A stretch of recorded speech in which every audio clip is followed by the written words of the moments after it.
ก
ับความยากจน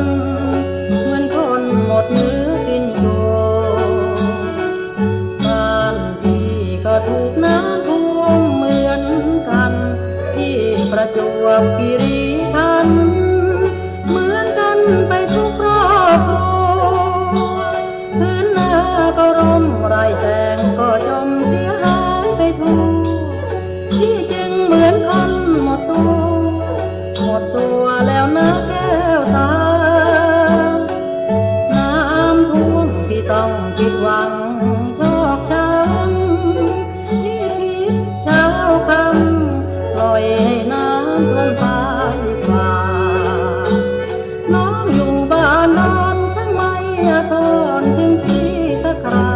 ไม่มาช่วยพี่ซับน้ำตาไม่มามองพี่บ้าง